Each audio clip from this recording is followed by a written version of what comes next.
Hello ladies and gentlemen, welcome back to the show. On today's episode, I will be returning to beautiful Lake Berryessa in hope of finding vindication, whether or not the boating pressure on the last trip I had out here on the weekend really turned off the bites.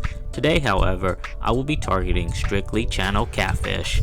I am targeting this reservoir on a weekday in hopes of avoiding the boating pressure and the fishing pressure. The rig of choice I will be using today is the basic fish finder rig. Again, I have demonstrated this rig several times on this channel when I'm targeting channel catfish from a very clean bottom. The bait of choice I'll be using today is just some salted anchovies. I have shown in the past how I like to cure my anchovy prior to fishing.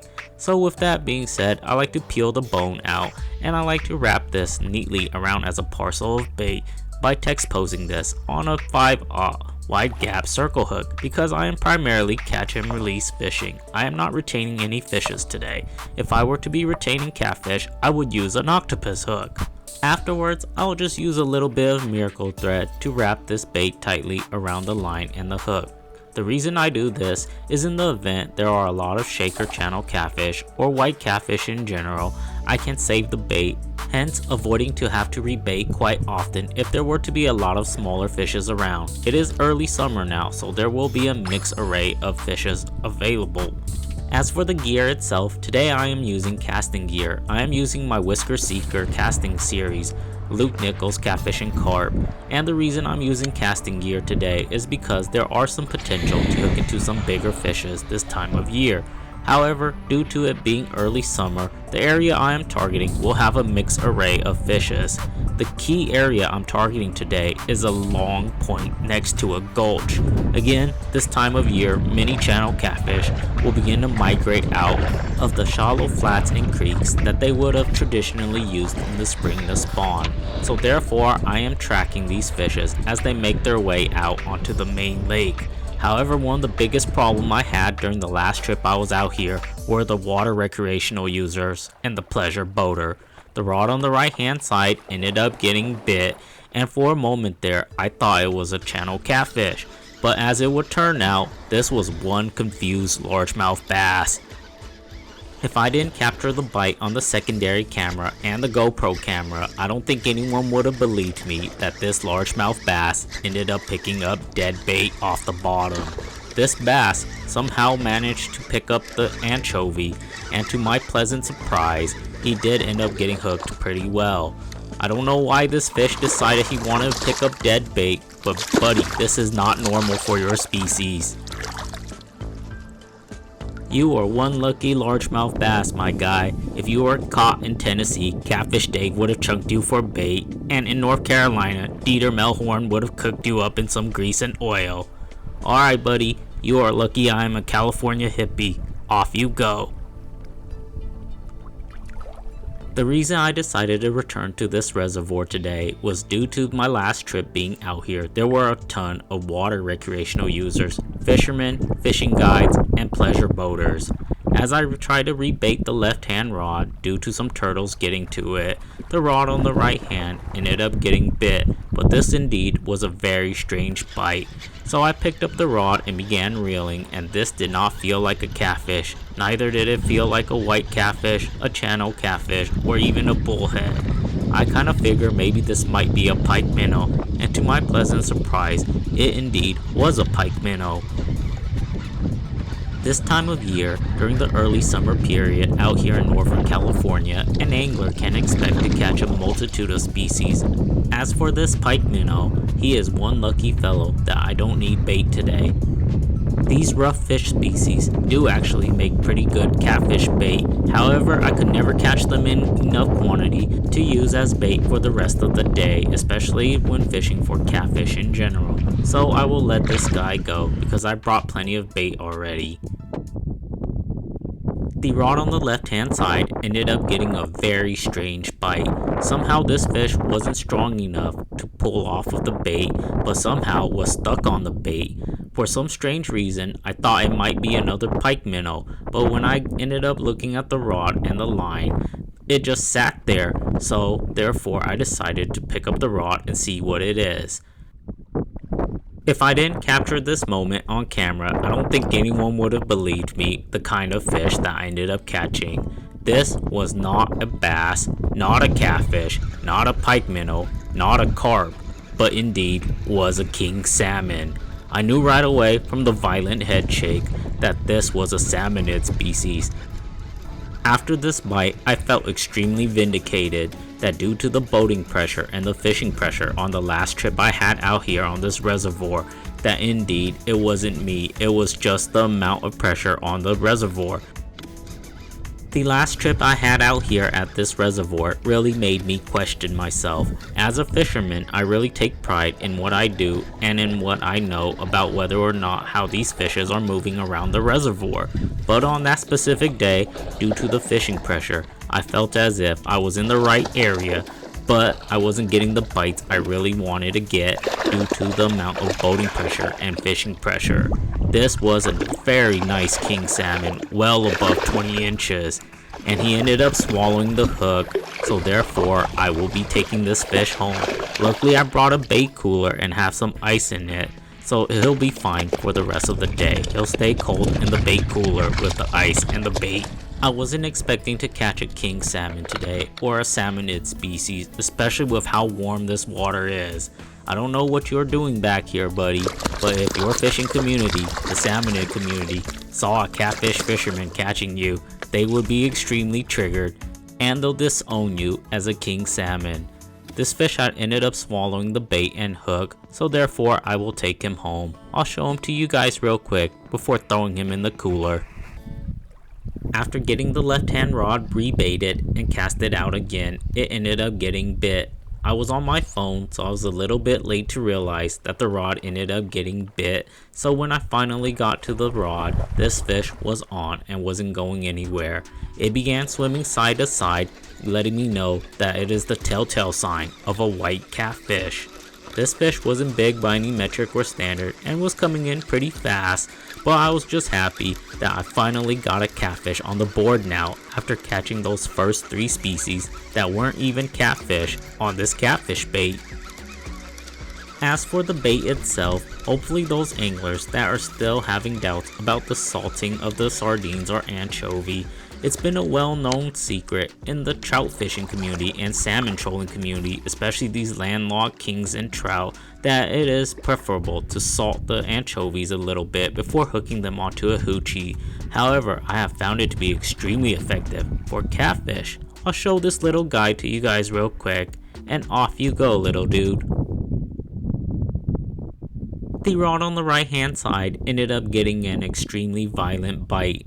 Somehow I thought the fish ended up letting go, but what I didn't realize was this fish was actually swimming towards me. At first he ended up taking the bait and trying to take off, but somehow in panic he ended up swimming towards me, and the circle hook did indeed ended up hooking him. So therefore I ended up picking up the rod, reeled up the slack, and there he was. I knew right away that I got myself a channel catfish. He gave the telltale sign of crocodile death rolls immediately. I knew that this fish indeed was a much better fish. This time of year, an angler can catch a mixed bag of sizes, especially when it comes down to channel catfish. During the early summer periods, many channel catfish, regardless of the size, will congregate, and an angler can never know what they can catch. Therefore, I am fishing casting gear this time of year because I am looking for any sizes, and this can also include potentially a 20-pound channel catfish. However, as the middle of summer approached later on, these kind of fishes will not be readily available from the bank for the bank angler, because later on in the season, as the middle of summer approaches, a lot of these fishes will actually suspend. As a bank angler, we can only fish what is in front of us, so to catch a fish of this size during the early summer period, I am extremely happy that I am able to catch one from the bank this time of year, considering for the most part many of these fishes will begin to migrate out to their summer holding grounds. Yes, contrary to popular belief, channel catfish will migrate. A study was done by the Missouri Department of Fish and Wildlife showing that a channel catfish that was tracked and tagged in the Missouri River ended up traveling over 100 miles within a 2-week time span. So these fishes do indeed travel. With the circle hook, I ended up hooking this fish right here in the corner of the mouth, even though he did end up swimming towards me. I'll show this fish to you guys real quick because this is one healthy channel catfish. I believe this is a female fish. She has fully recovered from the spawn and is feeding actively to regain the weight needed for her travel back to our summer grounds. This was a very nice and healthy fish. Some anglers will often ask me how come I don't retain catfish of this size. I particularly don't like to eat catfish when they're at a very large size. My preference is to eat catfish anywhere between a pound to 3 pounds. So I'll show her to you guys, and thanks for the fight, and off you go. So while rebaiting the right hand rod that ended up catching that last catfish, the rod on the left hand side ended up getting bit. This catfish actually grabbed the bait and didn't move a whole lot until he finally realized that he was hooked and began moving. I ended up going up to the rod, and just to make sure that he was indeed on, I waited just a little bit, and once I saw that the line was still moving, I picked up the rod and this fish was on. This was another very nice channel catfish, not as big as that last fish, but still gave a pretty good fight. I really felt that during that last trip I had out here at this reservoir, I was in the right spot and I knew that there were fishes in that spot. But the fishes weren't cooperating due to the amount of boating pressure and the fishing pressure that was present during that day. So coming out here on the weekday where there wasn't as much boating pressure and fishing pressure, I felt extremely vindicated now that I did the right thing. It was just that specific day. So moving forward, I don't think I will be targeting these kind of reservoirs on the weekend anymore, due to the fact that with the golden mussel closure, a lot of boaters are confined to these kind of reservoirs, especially the much more popular reservoirs. Hopefully our water district figure out a solution to this golden mussel closure. I am going to be the first person to admit that this golden mussel closure is driving me insane. A lot of anglers and pleasure boaters are trying to cope with each other, but I am going to be the first one to admit that I am not coping well with the amount of boating pressure that are now restricted to these kind of reservoirs. I'll show this very nice channel catfish to you guys real quick, and this is a very nice fish. He's not big, probably around 7 to 8 pounds, but very healthy, fully recovered from the spawn. Alright buddy, thanks for playing, rest up a bit, and I'll let you off now. Now for this situation, I ended up getting bit on the right hand rod while trying to cast out the left hand rod. If I didn't capture this on camera, I don't think anyone would have believed me what was going to happen next. I thought I had this fish on pretty good after I picked up the rod and felt the fish was roving around and swimming off with the bait. I thought this might be a white catfish based on the way it was biting the bait, but somehow I ended up losing the fish. But in the process, I ended up tangling the line on the left-hand rod that I just got out. I ended up reeling the rod back in, and somehow it ended up tangling the left-hand rod, which ended up scooting the left-hand rod quite a bit inwards. So therefore, in the process, while untangling the rod, the left-hand rod would receive quite a bit of a bite that I was never going to anticipate was going to happen. I needed to put on a fresh piece of bait on the right hand rod, so I left that on the bank, and in the process of collecting the loose line that ended up getting scooched in from the right hand rod, a channel catfish appeared out of nowhere while I was reeling up the bait. I tried to collect as much of the loose line as I can to get the bait moving to get in front of this channel catfish that was extremely near me, but somehow the line ended up tangling on top of the rod guides. This channel catfish was acting extremely weird. He was near the surface of the water and it looked like he was actively hunting. So once I got the line freed from the rod guide, I ended up hooking into this fish almost immediately, just like how a bass angler would end up hooking into a bass. If I didn't capture this on the secondary camera, I don't think anyone would have believed me that this fish ended up taking the bait in about a foot of water. Yes, contrary to popular belief, channel catfish and catfish in general are apex predators in many of the bodies of fresh water they inhabit. This was not a really big channel catfish, but I'll take all the bites I can get, especially after that last debacle of a trip I had. This channel catfish didn't want to be a YouTube star, so he ended up self-releasing. I really just wanted to show him to you guys real quick, but he didn't want to participate. I ended up getting the left hand rod out, and now I was trying to get the right hand rod out, and in the process, the left hand rod got bit. I didn't realize that it got bit because I was trying to cast the right hand rod out, but luckily the secondary camera ended up catching what was happening. When I finally realized that the left hand rod ended up getting bit, I had to set the right hand rod down immediately without tightening up the tension. I knew right away that this fish was on, and I collected the line just to make sure that this fish definitely was on. It ended up swimming side to side, giving me the telltale sign that this was indeed a white catfish. A lot of anglers around my area dislike white catfish a lot, but I am not picky. I welcome all catfish species, whether it be a bullhead or a channel catfish. I really don't mind. I really do think these guys are ultra cool, despite a lot of anglers who consider these guys quite a bit of a pest while trying to fish for channel catfish.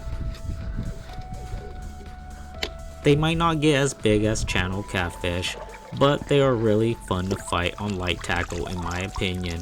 This was a very nice white catfish, probably about 2 pounds, and I'll show them to you guys real quick. I really do think these fishes are ultra cool with their giant head. They are by far the easiest species of catfish to target, especially for the new catfish angler.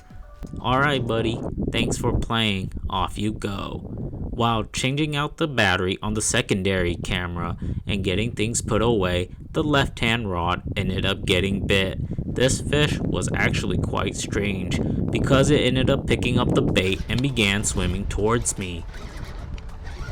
It began performing death rolls, thus telling me immediately that this was a channel catfish. I am not picky when it comes down to the catfish species, so I welcome both bullhead species, white catfish, and channel catfish. I am not picky, whereas most anglers are looking strictly for channel catfish this time of year. The beginning part of the day, I was looking for channel catfish and catfish in general, but somehow ended up hooking 3 other species that weren't even catfish on catfish bait. So I would say today is quite a successful day.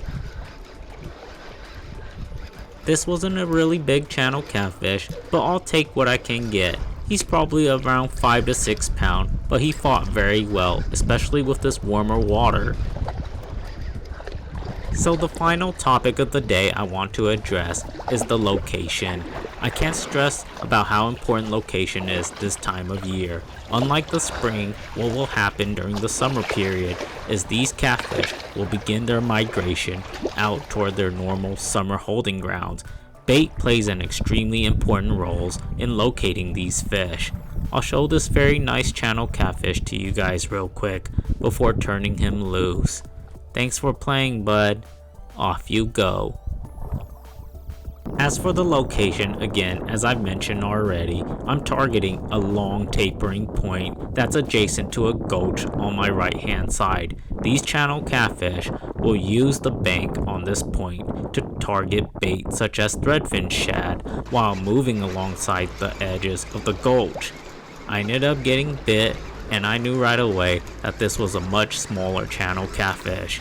Despite being small, he still performed quite a bit of death rolls, giving me the telltale sign that he is a channel catfish. Generally speaking, the warmer the water, the much more oily kind of bait fish I prefer to use. I will move away from baits such as shrimp or chicken liver during this time of year. due to the fact that the water now is extremely warm, and oily bait fish will dissipate a lot much more scent than a shrimp or chicken liver would. That's just my preference, but some anglers will continue to fish away with chicken livers. This was not a big channel catfish by any metric or standard. I'll show him to you guys real quick before turning him loose. So hopefully today's episode demonstrate that an angler with a little bit of knowledge can indeed target these fishes quite successfully, minus the boating pressure of course. Alright buddy, off you go. Overall, it was a great day out here at beautiful Lake Berryessa. I ended up getting my vindication that I was doing everything right, and maybe perhaps it was indeed the boating pressure and the fishing pressure on that specific day. Thank you guys so much for watching, and until next time, tight lines y'all.